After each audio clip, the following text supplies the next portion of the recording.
నమస్తే మిత్రులారా, నేను మీ జనం టీవీ శంకర్. తమ్నేలు చూసే ఉంటారు. తమ్నేలు చూస్తే మీకు ఆశ్చర్యం వస్తుంది. పూర్తి వీడియో చూస్తే దీని మీద క్లారిటీ వస్తుంది, లేకపోతే ఆశ్చర్యమే మిగులుతుంది. మీకు వీడియోను బిట్లు బిట్లు కాకుండా మొత్తంగా చూసే ప్రయత్నం చేయండి. మీ అభిప్రాయాన్ని కామెంట్ రూపంలో తెలియజేయండి. వీడియోను లైక్ చేయండి, షేర్ చేయండి, సబ్స్క్రైబ్ చేయండి. ఈ వీడియో మీద పూర్తి క్లారిటీ వస్తుంది. అయితే బీఆర్ఎస్ ఎమ్మెల్యే, సిట్టింగ్ ఎమ్మెల్యే, ప్రస్తుత ఎమ్మెల్యే ఒక ఆయన కాంగ్రెస్ లోకి పోతుండు అనేటువంటిది చర్చ నడుస్తూ ఉంది. మరి నిజంగా ఆ చర్చ నడుస్తుందా అంటే చర్చ నడుస్తుంది, కానీ నిజంగా బీఆర్ఎస్ నుంచి కాంగ్రెస్ పోయే అవకాశాలు ఉన్నాయా అనే విషయం మీద మనం మాట్లాడుకుందాం. ఆ ఎమ్మెల్యే ఎవరంటే రాజేంద్రనగర్ సంబంధించినటువంటి ఎమ్మెల్యే ప్రకాష్ గౌడ్. ఈయన బీఆర్ఎస్ పార్టీకి చెందినటువంటి ఎమ్మెల్యే. మొన్న ఎన్నికల్లో బీఆర్ఎస్ పార్టీ తరఫున పోటీ చేసిండు, గెలిచిండు. ఆయన ఇంటికి ఈరోజు మన తెలంగాణ రాష్ట్ర మంత్రి పొన్నం ప్రభాకర్ గౌడ్ ఆయన ఇంటికి వెళ్ళిండు. ఆయన వెంబడి తర్వాత స్వామి గౌడ్ ఇంట్లో కూడా సమావేశమయ్యారు. ఎవరెవరు? ప్రకాష్ గౌడ్, తర్వాత గతంలో శాసన మండలి చైర్మన్ గా పనిచేసినటువంటి స్వామి గౌడ్, తర్వాత మాజీ ఎమ్మెల్యే భిక్షమయ్య గౌడ్. ఈ గౌడ్ సామాజిక వర్గానికి చెందిన వాళ్ళంతా కూడా ఒక దగ్గర మీట్ అయ్యారు. ప్రకాష్ గౌడ్ ఇంట్లో మీట్ అయ్యారు, తర్వాత స్వామి గౌడ్ ఇంట్లో మీట్ అయ్యారు. మరి దీని వెనుక ఏముంది అంటే, రాజకీయ వర్గాల్లో, పొలిటికల్ సర్కిల్లో ఏం నడుస్తుందంటే, మన ఇక్కడ తెలంగాణలో కాంగ్రెస్ పార్టీ హైదరాబాద్లో సీట్లు గెలవలేదు కాబట్టి టీఆర్ఎస్ నుంచి బీఆర్ఎస్ నుంచి వలసలు వస్తే హైదరాబాద్ నుంచి తీసుకోవాలి, వేరే జిల్లాల్లో తీసుకోకూడదు. కాబట్టి ముఖ్యంగా హైదరాబాద్కు ప్రాంతమైనటువంటి రాజేంద్రనగర్ ఎమ్మెల్యే ప్రకాష్ గౌడ్ను బీఆర్ఎస్ నుంచి కాంగ్రెస్లోకి తీసుకురావడం కోసం ఆయన గౌడే, పొన్నం ప్రభాకర్ గౌడ్ మంత్రి కాబట్టి ఆయనతోటే రాయబారాలు చర్చలు నడిపించి బీఆర్ఎస్ నుంచి కాంగ్రెస్లోకి జంప్ చేయాలనే ఆలోచనలో కాంగ్రెస్ అధిష్టానం ఉంది. కాబట్టి దాంట్లో భాగంగానే ఈరోజు పొన్నం ప్రభాకర్ గౌడ్ ప్రకాష్ గౌడ్ ఇంటికి పోయింది అనేటువంటిది చర్చ నడుస్తూ ఉంది. మరి ఇది నిజమే అనుకోవాలా, తప్పుగా అనుకోవాలా అన్నప్పుడు దీని వెనుక ఖచ్చితంగా రాజకీయ కోణమే ఉంది, చూడాల్సిందే.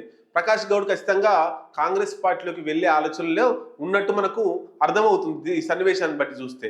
ఎందుకోసం కాంగ్రెస్కి పోతున్నాడు బీఆర్ఎస్ నుంచి అంటే, ఆయన కాంగ్రెస్ పట్లనే కొంత సుముఖతగా ఉన్నాడు, కాంగ్రెస్ అధిష్టానానికి టచ్లో ఉన్నాడు. పొన్నం ప్రభాకర్ గౌడ్కు అత్యంత సన్నిహితంగా, అత్యంత టచ్ దగ్గరలో ఉన్నాడు. అయితే బీఆర్ఎస్ పార్టీ పని అయిపోయింది. బీఆర్ఎస్ పార్టీ మళ్ళీ అధికారంలోకి రాదు, ఎంపీ ఎలక్షన్లో మళ్ళీ గెలవదు. కాబట్టి అక్కడ నిధులు రావాలన్నా, అక్కడ డెవలప్ కావాలన్నా, తర్వాత అధికార పార్టీ అని చెప్పుకోవాలన్నా కూడా ఇక టీఆర్ఎస్ పార్టీ బీఆర్ఎస్ పార్టీలో లేదు. కాబట్టి కాంగ్రెస్ లేకపోతే ఎంతో కొంత డెవలప్ అవుతుంది, ఎన్నో కొన్ని నిధులు ఇస్తారు, అధికార పార్టీ అని చెప్పుకోవచ్చు, ఇంకా బెటర్గా ప్రియారిటీ ఇస్తారు అనేటువంటిది ప్రకాష్ గౌడ్ మదిలో ఉన్న మాట. ఇది బయటికి తెలియని విషయం. మరి బయట ఏం నడుస్తుంది అంటే, 23 తారీఖు, ఈ నెల జనవరి 23 తారీఖు గౌడ సామాజిక సమ్మేళనం ఉంది. దాంట్లో భాగంగానే పొన్నం ప్రభాకర్ గౌడ్ ఈ స్వామి గౌడ్ ఇంటికి పోయిండు, ప్రకాష్ గౌడ్ ఇంటికి పోయిండు అనేటువంటిదే నడుస్తూ ఉంది. నిజంగా ఆ కోణంలోనే చూస్తే పొన్నం ప్రభాకర్ గౌడ్ ప్రకాష్ గౌడ్ ఇంటికి పోవాల్సిన అవసరమే లేదు. పొన్నం ప్రభాకర్ గౌడ్ ఒక మినిస్టరు, ఆయన ఎమ్మెల్యే ఇంటికి పోవాల్సిన అవసరం లేదు. ఆయనను ఆహ్వానిస్తే కిందికి ఆర్డర్ పోయి ఆహ్వానిస్తారు, లేదా ఆహ్వాన పత్రికలు ప్రింట్ చేసి ఎవరితో పంపిస్తే వచ్చే అవకాశం ఉంటుంది. అంటే ఆయన నిజంగా పొన్నం ప్రభాకర్ గౌడ్ ఎందుకు పోయిందంటే, అది రాజకీయ కోణంలో ఉంది కాబట్టి ఆయనను కాంగ్రెస్ పార్టీలోకి ఆహ్వానించడం కోసమే ప్రకాష్ గౌడ్ ఇంటికి పోయిండు, స్వామి గౌడ్ ఇంటికి పోయిండు, భిక్షమయ్య గౌడ్ కూడా వాళ్ళ వెనుక ఉన్నారు. మరి భిక్షమయ్య గౌడ్ నిజంగా కాంగ్రెస్ పార్టీలోకి పోతా అంటే అది కొంతవరకు ఇంకా క్లారిటీ లేని విషయం, ఆలోచనలు ఎక్కువ ఉన్నాయి.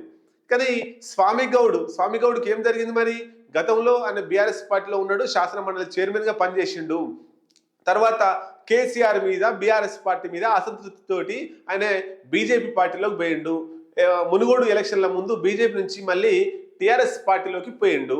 అప్పటి నుంచి కూడా ఇప్పటి వరకు ప్రియారిటీ లేదు. ఆయనకు ఎమ్మెల్సీ ఇస్తాను అనుకున్నారు, ఆయనకు ఎమ్మెల్సీ ఇవ్వలేదు. దాసోజు శ్రవణ్ కుమార్ పేరు గవర్నర్ కోటాలను నామినేట్ చేసిర్రు, గవర్నర్ దాన్ని ఆపేసిర్రు. కానీ అంటే దాసోజుకు శ్రవణ్కి ఇచ్చినటువంటి ప్రయారిటీ నాకు ఇవ్వలేదు, నన్ను కేసీఆర్ పట్టించుకోలేదు అనేటువంటిది స్వామి గౌడ్ మదిలో ఉన్నమాట వాస్తవం. కాబట్టి స్వామి గౌడ్ తర్వాత ప్రకాష్ గౌడ్ ఇద్దరు కూడా కాంగ్రెస్లో పోవడానికి ప్రయత్నాలు చేస్తున్నట్టు మనకు తెలుస్తూ ఉంది.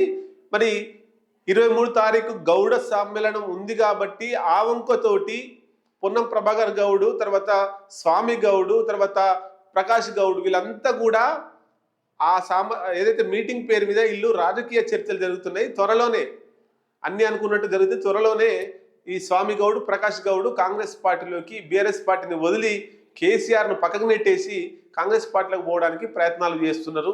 ఇది అసలు విషయం.